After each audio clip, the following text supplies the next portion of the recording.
Shalom Jemaat House of Sacrifice yang dikasih oleh Tuhan Yesus Kristus. Hari ini kita mau kembali belajar ya, merenungkan dan mempelajari firman Tuhan. Dan biar kebenaran itu terus memperbaharui pemikiran kita, memperbaharui hati kita, dan memperbaharui cara hidup kita. Sehingga itu boleh terus memerdekakan kehidupan kita, dan hidup kita boleh menjadi terang dan garam. Dan kita boleh mengerjakan yang benar sesuai dengan firman-Nya. Nah, hari ini kita mau ambil di dalam Lukas 16 pasal yang ayat yang ke-19 mulai. Orang kaya dan Lazarus yang miskin. Ada seorang kaya yang selalu berpakaian jubah ungu dan kain halus, dan setiap hari ia bersukaria dalam kemewahan. Dan ada seorang pengemis bernama Lazarus, badannya penuh dengan borok, berbaring dekat pintu rumah orang kaya itu, dan ingin menghilangkan laparnya dengan apa yang jatuh dari meja orang kaya itu. Malahan anjing-anjing datang dan menjilat boroknya. Kemudian matilah orang miskin itu, lalu dibawa oleh malaikat-malaikat ke pangkuan Abraham. Orang kaya itu juga mati, lalu dikubur. Dan sementara ia menderita sengsara di alam maut, ia memandang ke atas, dan dari jauh dilihatnya Abraham dan Lazarus duduk di pangkuannya. Dan ia berseru, katanya, "Bapa Abraham, kasihanilah aku, suruhlah Lazarus supaya mencelupkan ujung jarinya ke dalam air dan menyejukkan lidahku, sebab aku sangat kesakitan dalam nyala api ini." Tetapi Abraham berkata, "Anak, ingatlah bahwa engkau telah menerima segala yang baik sewaktu hidupmu, sedangkan Lazarus segala yang buruk. Sekarang ia mendapat hiburan dan kau sangat menderita. Selain daripada itu, di antara kami dan kau terbentang jurang yang tak terseberangi, supaya mereka yang mau pergi dari sini kepadamu ataupun mereka yang mau datang dari situ kepada kami tidak dapat menyeberang." Kata orang itu, "Kalau demikian aku minta kepadamu, Bapa, supaya engkau menyuruh dia ke rumah ayahku, sebab masih ada 5 orang saudaraku, supaya ia memperingati mereka dengan sungguh-sungguh, agar mereka jangan masuk kelak ke dalam tempat penderitaan ini." Tetapi kata Abraham, "Ada pada mereka kesaksian Musa dan para nabi. Baiklah mereka mendengarkan kesaksian itu." Jawab orang itu, "Tidak, Bapak Abraham. Tetapi jika ada seorang yang datang dari antara orang mati kepada mereka, mereka akan bertobat." Kata Abraham kepadanya, "Jika mereka tidak mendengarkan kesaksian Musa dan para nabi, mereka juga tidak akan mau diyakinkan sekalipun oleh seorang yang bangkit dari antara orang mati." Nah, saudara, ini adalah satu hal yang sangat ironis sekali ya. Jadi diceritakan ada Lazarus yang penuh dengan borok, luka, dan miskin sekali sampai dia mau makan pun susah. Tetapi setelah dia meninggal, setelah dia mati, dia malah bisa menikmati hidup yang enak sekali di sorga ya. Jadi ada orang yang kaya sekali selama di dunia, tetapi justru malah bisa menderita sepanjang kekekalan karena orang kaya ini tidak masuk surga. Nah, saudara, saya perhatikan begini. Di dalam dunia ini biasanya orang miskin akan selalu ngiri dengan orang yang kaya. Orang yang miskin akan merasa bahwa, aduh, enak ya punya hal yang dimiliki oleh orang kaya itu. Aduh, enak ya punya sesuatu yang ada pada orang kaya itu. Enak ya bisa makan makanan orang yang kaya itu. Aduh, enak ya bisa jalan-jalan seperti orang kaya itu. Aduh, enak ya bisa punya usaha seperti orang yang kaya itu. Orang yang berkekurangan biasanya akan melihat atau mengingini apa yang ada pada orang yang lebih kaya. Nah, saudara, di sini justru keadaannya berbalik. Ketika orang kaya itu justru mengingini apa yang dimiliki, apa yang dipunyai oleh orang miskin ini, yaitu Lazarus.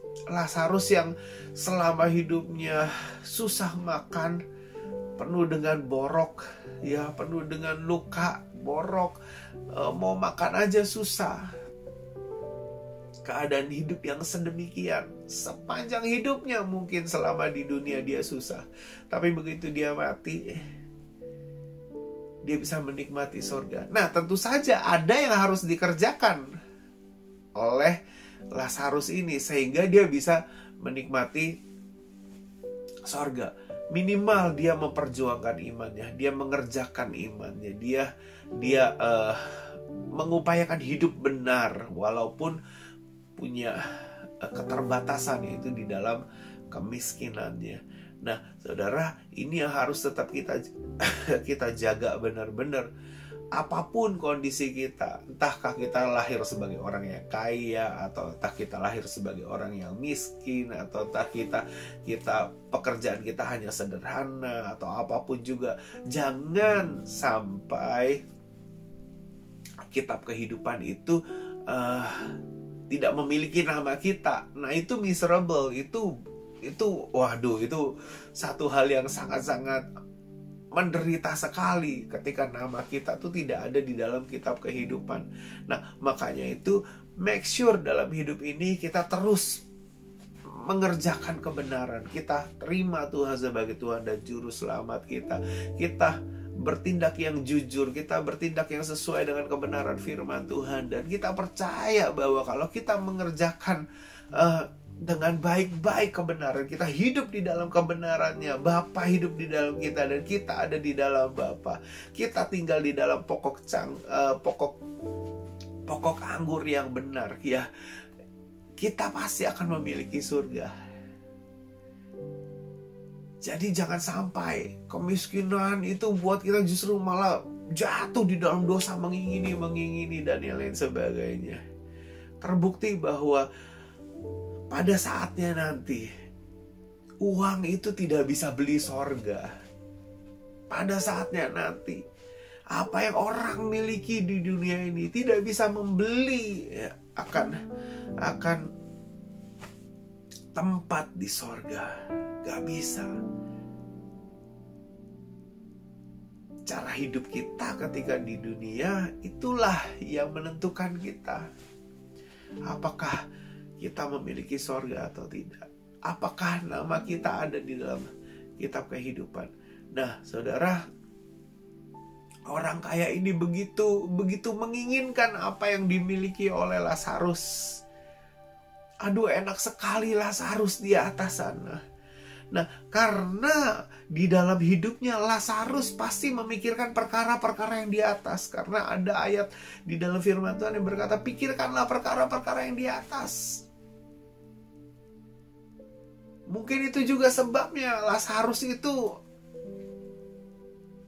akhirnya lebih baik aku memilih untuk hidup jujur, memilih untuk hidup benar, memilih untuk hidup di dalam ketidakiri hatian, atau tidak masuk di dalam dunia kriminal karena aku harus makan, gak bisa gitu.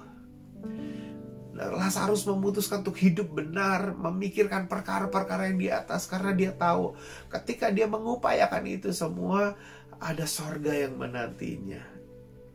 Hidup benar.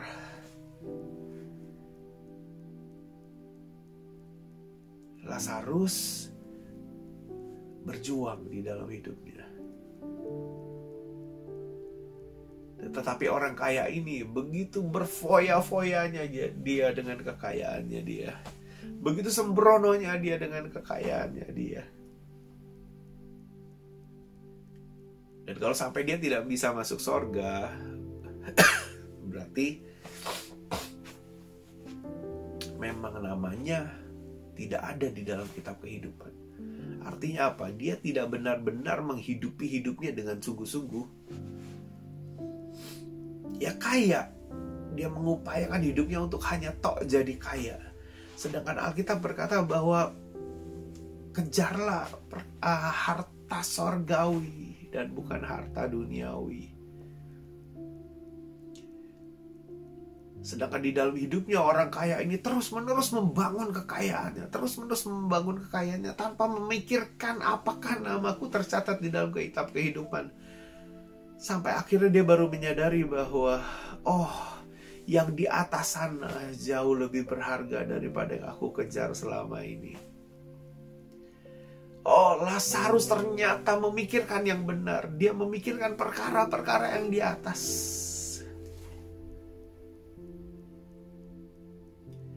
Ternyata Lazarus yang benar, aku yang bodoh. Ternyata Lazarus memakai waktunya dengan benar, aku memakai waktuku dengan bodoh.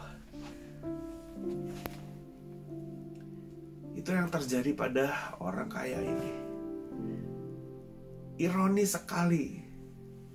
Ketika dihormati di dunia, punya banyak hal, punya banyak harta, punya banyak kekayaan, tapi justru semuanya itu menjadi satu hal yang sia-sia. Dan akhirnya semua yang dimiliki itu tidak bisa membawa kita kepada sorga. Tapi Lazarus dengan kesederhanaannya, saya percaya di dalam kesederhanaannya, di dalam keterbatasannya, di dalam banyak hal yang mungkin dia tidak capai di dalam kesuksesan dunia atau materi itu. Tapi dia memperjuangkan hidup di dalam iman kebenaran. Memperjuangkan tetap hidup di dalam kasih, memperjuangkan tetap hidup di dalam kekudusan, memperjuangkan tetap hidup di dalam firman Tuhan, sehingga dia boleh layak mendapatkan sorga. Dan saudara, ayo kita belajar bahwa kita mesti mengejar perkara-perkara yang benar. Kita mesti memikirkan perkara-perkara yang benar. Kita mesti mendahulukan perkara-perkara yang Tuhan mau. Perkara-perkara rohani, perkara-perkara sorgawi, perkara-perkara yang justru itulah yang membuat kita bisa menerima upah di sorga, menerima mahkota-mahkota yang ada, dan tetap perjuangkan supaya nama kita tetap tercatat di dalam kitab kehidupan. Ya, jadi ayo kita belajar di dalam kisah Lazarus dan orang kaya ini. Jangan sampai kita merasa bahwa kita punya semuanya, kita memiliki semuanya, kita hebat nih. Banyak orang mengatakan kita hebat, kita ditanya kiat sukses, dan kita bisa panjang lebar menjabarkan itu semua. Tapi ujung-ujungnya malah kita menderita di dalam kekekalan. Harusnya kita berjuang dalam hidup ini supaya tetap hidup di dalam kebenaran dan rencana Allah. Ya, supaya hidup kita tetap ada di dalam firman-Nya, sehingga satu hari kita percaya bahwa sorga yang menjadi tempat kita, sorga yang menjadi rumah kita kelak, sorga yang menjadi tempat kediaman kita kelak bersama-sama dengan Tuhan.